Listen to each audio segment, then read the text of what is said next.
প্রিয় দর্শক, আসসালামু আলাইকুম। সবাইকে পবিত্র মাহে রমজানের শুভেচ্ছা এবং সেই সাথে শুরু করছি আরটিভি আয়োজিত রমজানের বিশেষ আয়োজন chef's choice taste of tradition. Maha রয়েছে আপনাদের সাথে এবং যে গল্পটা সবসময় বলে আমি শুরু করি, আমরা কিন্তু এই রান্নার আয়োজনটি একটু ভিন্নভাবে করার চেষ্টা করেছিলাম, আর সে কারণেই একটি সার্ভে চালু হয়। যে সার্ভেতে আমরা আঞ্চলিক যে সকল রন্ধনশিল্পীরা রয়েছেন তাদের কাছ থেকে তাদের অঞ্চলের ট্র্যাডিশনাল রেসিপি আহ্বান করেছিলাম। তারপরে আমরা বেশ কয়েক হাজার রেসিপি পাই আমাদের বিভিন্ন মাধ্যমে, অর্থাৎ আরটিভি অনলাইন, সেই সাথে ইমেইল, হোয়াটসঅ্যাপে। আমরা বেছে নিই সেরা 30টি রেসিপি, যে রেসিপিগুলোই আমাদের এই প্ল্যাটফর্মে এসে রন্ধনশিল্পীরা আপনাদেরকে দেখিয়ে থাকেন। চলুন দেখে নিই আজকে কে রয়েছেন আমাদের সাথে। আপু কেমন আছেন? আলহামদুলিল্লাহ ভালো আছি, আপনি কেমন আছেন? খুব ভালো আছি, আপনাকে রমজানের শুভেচ্ছা। প্রথমে জানবো আপনার নাম কি এবং কোন অঞ্চল থেকে এসেছেন? আমার নাম শিলি বেগম, আমি শরীয়তপুর জেলা থেকে এসেছি। শরীয়তপুর থেকে এসেছেন। আজকে কি বানাবেন আমাদের জন্য? আজকে আমি মাসালা ইলিশ বোনা করব। মাসালা ইলিশ ভুনা করবেন। ঠিক আছে, চলুন শুরু করা যাক। তারপরে আপনার যে অঞ্চল সেখানকার গল্প শুনবো আপনার কাছে ইনশাআল্লাহ।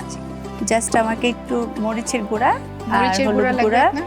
হ্যাঁ ঠিক আছে, আমি আপনাকে দিয়ে দিচ্ছি শেফস চয়েসের মরিচের গুঁড়া। কতটুকু দিব? হ্যাঁ ব্যাস? পরিমাণ মতো। ওকে, পরিমাণ। একটু হলুদ গুঁড়া, শেফস চয়েসের হলুদের গুঁড়া। ওকে ডান। Okay, আর কি আমাকে লাগবে? একটু ছোট্ট চামচ, একটা ছোট্ট একটা চামচ লাগবে। হ্যাঁ, আমার একটু সরিষার তেল লাগবে। একটু সরিষার তেল আমরা ব্যবহার করছি শেফস চয়েসের। লবণটা আমরা পরিমাণ খাঁটি মতো মিক্সচার সরিষার করে তেল। দিচ্ছি। জি, লবণ দেয়া হয়ে গেল এবং সরিষার তেল। আমরা যেহেতু এটা ইলিশ বোনা করব, সবসময় মনে হয় কি একটু ইলিশ মাছ মানেই কি একটু মরিচের গুঁড়া, একটু হলুদের গুঁড়া আর একটু সরিষার তেল দিলে না অন্যরকম একটা স্বাদ হয়। স্বাদটা হ্যাঁ, অন্যরকম। আপনার জেলা নিয়ে কিছু বলেন, আপনার জেলায় আসলে কি কি আছে ঘুরতে যাওয়ার মতো? শরীয়তপুরে প্রধানত যে জেলাগুলো, যে জায়গাগুলো আছে ঘোরার জন্য, যেমন কার্তিকপুর জমিদার বাড়ি, তারপরে সুরেশ্বর দরবার শরীফ, ফ্যান্টাস্টিক কিংডম আছে আধুনিক বাচ্চাদের জন্য, আধুনিক যুগদের জন্য। যেহেতু ম্যারিনেশনটা কি রাখতে হবে নাকি? না, একটু ম্যারিনেট করে রাখলে ভালো হয়, যেহেতু আমাদের টাইম কম থাকে আমরা এখন রোজার চাইলে সময়, শুরু তো করছি। আমরা একটু ঠিক আছে, আমি এবারে চুলাটা জ্বালিয়ে দিচ্ছি। হ্যাঁ। আবারও দিয়ে দিচ্ছি শেফস চয়েসের খাঁটি সরিষার তেল। ইলিশ মানে আসলে সরিষার তেল এবং সেটা হতে হবে খাঁটি, যাতে স্মেলটা সুন্দর আসে খাবারের এবং সেই সাথে খাবারের স্বাদটাও অনেক ভালো হয়। কয়েলটা গরম হলে আমরা মাছটা ভেজে ফেলবো মাছটা ঝটপট ভেজে করে। হ্যাঁ, ওই ইলিশ মাছ ভাজার জন্য কিন্তু খুব বেশি সময় লাগে না, একদম স্বল্প সময়ের মধ্যে আমরা সুন্দর মজাদার একটা খাবার রান্না জি, করতে জি, পারি। একদম, সেটা একদম। হলো ইলিশ মাছ। আপনাদের জেলার ট্র্যাডিশনাল ইফতারগুলো কেমন হয়? ট্রেডিশনাল ইফতারগুলো আসলে সাধারণত সবাই যেমন রান্না করার সময় ভাত থেকে কিছু চাল কিন্তু মাটির ঘটিতে রেখে দেয়, এটা এক মুঠ করে রেখে দেয় মা চাচিরা সব সময়। তো ওইটা রেখে দিলে আচ্ছা একটু তাপ চলে আসছে, আমি একটু মাছটা ভাজি করি আর আমরা কথা বলতে জি, থাকি। জি, ওকে, মাছটা দিয়ে দেন কড়াইয়ে। তো আমি যেটা দেখেছি আমার মা চাচিরা, আমার শাশুড়ি, তারা কি করে চালটা ভিজিয়ে রাখে। তো ওইটা ভিজিয়ে রাখলে কি হয়, অনেক কয়েকদিন থাকার পরে নরম হয়, সেটাকে কাজি চাল বলে। হ্যাঁ, আচ্ছা, বা আচ্ছা, কাজি কাজি ভাত। বউয়া। হ্যাঁ, কাজি কাজি বউয়া। বউয়া হ্যাঁ, করেন? হ্যাঁ, কাজি ভাত মানে অনেক আইটেমের ভর্তা থাকতে হবে। একদমই তাই, আমি নিজেও খেয়েছি এবং আমার কাছে অসাধারণ লাগে। আমার কাছে সাধারণ যে বউটা ওইটা বেশি ভালো লাগে, কাজিটাতে আবার একটা স্মেল একটা আসে smell করা, আসে, ওইটা সবাই সবাই পছন্দ নিতে পারে না। হ্যাঁ, হ্যাঁ, ইলিশ মাছ ভাজার একটা চমৎকার গন্ধ পাচ্ছি কিন্তু স্মেলে, কারণ ইলিশের খুব হতে বেশি আসলে ফ্রাই খুব বেশি হওয়ার সময় টাইম লাগে এবং না, অল্প টেস্টটা সময়ের নষ্ট মধ্যে হয়ে যায়। হ্যাঁ, খুব হ্যাঁ। বেশিক্ষণ আমরা ফ্রাই করি। আর আমি যা মা- শিখেছি সব আমার মায়ের কাছ জন্মের থেকে। পর থেকে মা, বিয়ের পর থেকে শাশুড়ি। আমরা মাছটা সুন্দর করে ভেজে নেই এবং এ ফাঁকে আমরা একটা বিরতি থেকে ফিরছি।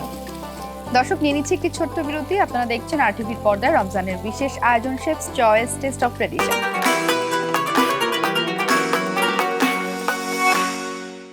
আবার আসবেন। এবার আমরা খাবো। এত কম খাবার মাসুদ, 12 কেজি মাংস এনেছি। 3টা বড় মাছ তুলা ভাই। তাহলে কি চেঞ্জ হলো? মশলা নতুন শেফস চয়েস। যদি চান এমনই সুস্বাদু খাবার যা চেটেপুটে হবে শেষ, তাহলে নিন ইউরোপিয়ান প্রযুক্তিতে বাছাইকৃত কাঁচামাল থেকে তৈরি chefs choice. Chefs choice, best choice. Crystal Grains, quality matters.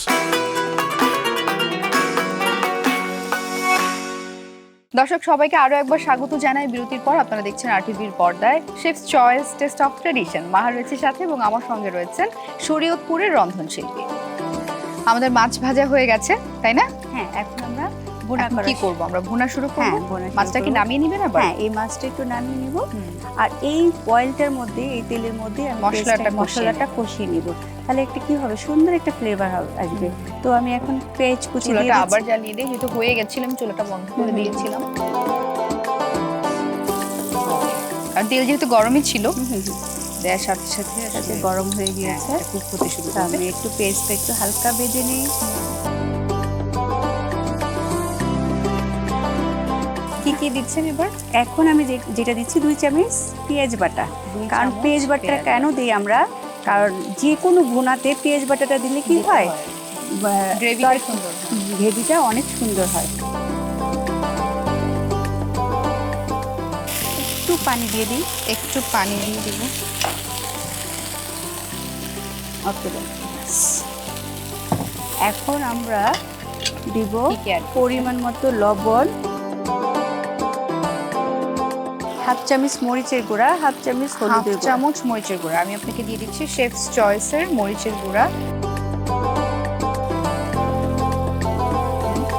Half চামচ হলুদের গুঁড়া। হাফ চামচের মতো হলুদের গুঁড়া। কারণ আমরা জানি ইলিশ মাছ রান্না করতে খুব বেশি আমার যেহেতু মশলা চোখের একটা প্রয়োজন হয় না। আন্দাজ হয়ে গেছে, হ্যাঁ, আমিও হ্যাঁ, নিয়মিত আসলে হ্যাঁ, হ্যাঁ। আমার রান্না করতে হয়, এজন্য আমি প্যাকেট থেকে প্যাকেট থেকে দিয়ে দিচ্ছি। এখন আমি একটু টমেটোটা দিয়ে দিব। টমেটো কেটে সুন্দর রাখা একটা- সেটা হ্যাঁ, অ্যাড করে নিই। একটু পানি দিয়ে আমরা ঢেকে দিই।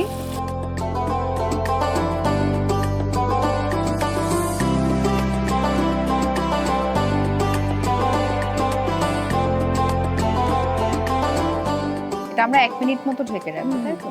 জাস্ট অয়েলটা বেরোয় আসলে কি হয়, তেলটা একটু উঠে হ্যাঁ আসে। হ্যাঁ হ্যাঁ হ্যাঁ, মশলাটা যত বেশি কষানো হবে, যে কোনো জিনিস টেস্টটা অনেক বেশি বাড়বে। একদম একদম। যে হয়ে গেছে, তেলটা কিন্তু উপরে দিচ্ছেন, উঠে এসেছে। আমরা এখন মাছটা দিয়ে দিচ্ছি।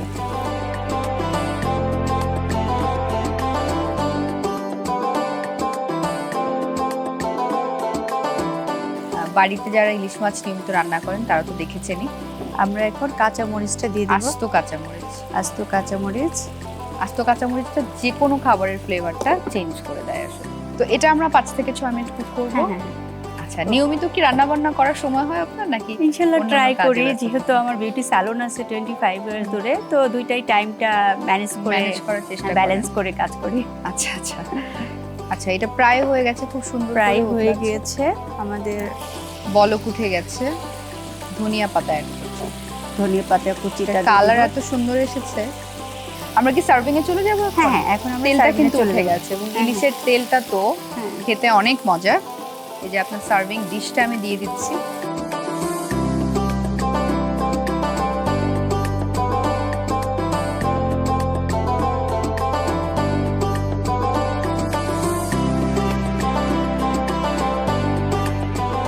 যেহেতু একটু গ্রেভি তরকারি তো, বা কারি বলছি আমরা, একটা কারি। এই জন্য একটু সাবধানে করার চেষ্টা করা হচ্ছে, বা কড়াই থেকে বা প্যান থেকে ঢেলে দিলেই হয় কি একটু মাছটা ভেঙে যাওয়ার সম্ভাবনা কম থাকে।